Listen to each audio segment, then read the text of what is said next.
Karachi Indus town जा रहवासी एक हफ़्ते खां बिजली बहाल न थियण ख़िलाफ़ के इलेक्ट्रिक गडाप जे ऑफिस अॻियां निट हण उस में धरणो हणी वेही रहिया। सख़्त नारेबाज़ी।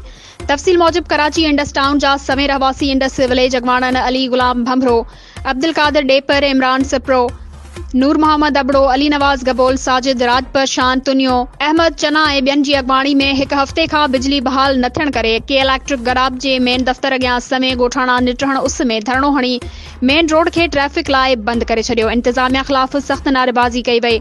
उन मौक़े ते अॻवाणनि चयो आहे त हिक हफ़्ते खां मुसलसिल शिकायतनि बावजूदि असांजी बिजली बहाल नाहे थी सघी। रोज़ानो के इलेक्ट्रिक इंतज़ामिया बिजली बहाल करण जा ख़ाली आसरा ॾेई असांखे वापसि रवानो करे छॾनि था।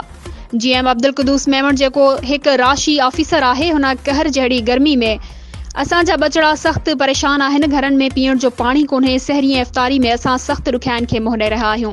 ॿिए तरफ़ मुज़ाहिरीन सां ॻाल्हियुनि लाइ GM अब्दुल कुदूस मेमण पहुची राति ताईं बिजली बहाल करे ॾियण जी ख़ातिरी कराई, जंहिं ते ॻोठाणनि एहतजाज ख़तमु करे छॾियो।